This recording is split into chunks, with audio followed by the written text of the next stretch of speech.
Maya, welcome back to my channel. Maya, ado maya hajik se nungthin ne bako. Ado ai tum nungthin gi leram mani. Ado chiche ga na se silchar chaki thabam gi. Ado ngasi che gi anniversary ni chu tai ba do moina phone tor ba jik taki loisin da leram mu. Fajana ki na leram moina to kai gi no khang de moi la ga jing si maya kari loisin da leram mu hai no kari surprise no. Maya dem chara maya mai hajik loisin ba lo ga chichu la pa ngai re bako.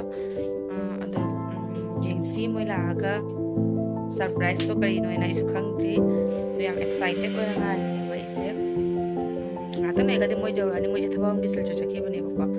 adu do khangde kai oi de ba to isu khawra na ngai ri mayam do soi uchara ke kai do ba mathang do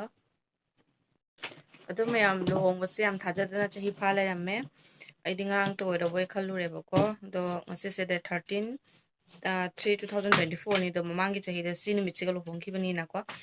yam thajadana kana chahi pharam anniversary happy anniversary da bu lapna dum magi blog samang ta jeng bani jam dieng da bani du dum jeng bani even take option gane ma da link thajan gani blog se lo raga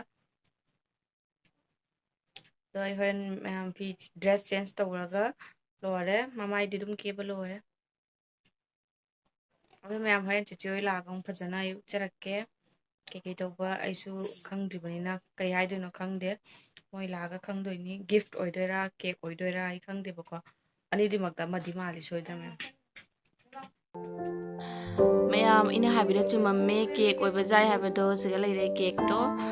फजद्रा मुचागा चिचेगना cake से लेरगा लाए असे ma'am happy anniversary R&B kana ma'am thank you चिचेन मुचा दो ma'am ए हजि cake से कपगी ready लेरे बको नानु को से लेरे मैम केक तो नानुगा इगा कक्तोइनी केक से पुन्ना नानु लाउने Basi kakaradas katubdari imiyam ay hawai imi story se cake kumba cake se hodik pai bajadi kakara pai bajai hodik pai yadri khaga pai bajai ready happy anniversary basi kaka and donsi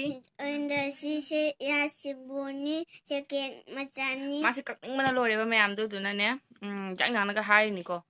ado maga ya kap minna dro bani nanu hairo ya ma fena si cake katta de kumba kitang mare happy birthday chauri happy birthday na te happy anniversary hayo anniversary nasi khorom jaja khoi mayam mase cake mana lore ba ko ma si jana kak tuini cake se proper da man hen haraure do cham si cake se ada nanu khoi bani ka ni don si ga nanu ga ko ne ma'am thank you so much चिचेगा मुचागा cake से पुबिरकपैदमक्ता याम नुंसीबको पिक्तक तौना cake से पुबिरे याम थाजदन surprise हाय तारे mobile तरफतगी अदो ma'am आइसु खंजबनेबको केनोमदि तौनिंगेना अदो याम मता चारे मोबाइल ना सुमाइना सरप्राइज पिबिबसे अदो दाबुलागसु ma'am तौगनी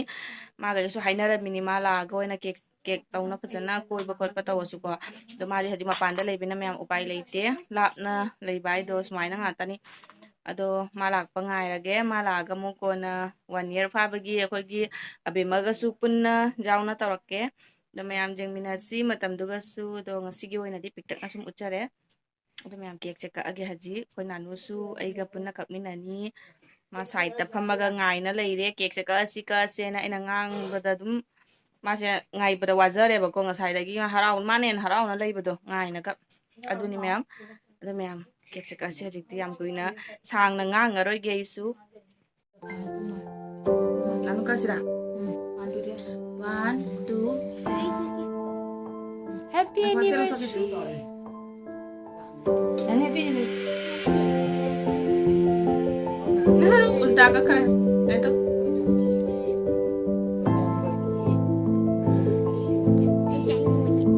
nanu yam chaning ma'am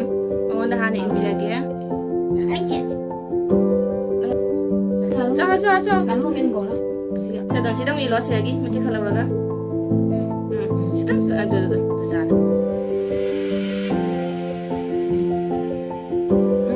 Hari ni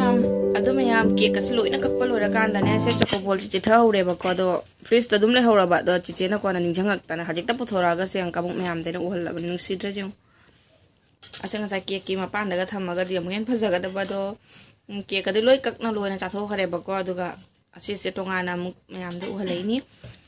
अदुदि ma'am मतांग सिदागी blog Sissu लेसलगे मथंगदा मुक फंगना से मैम अनौबा ब्लॉग का लोइना ना अदो केक से हम हाउरे मैम बाय बाय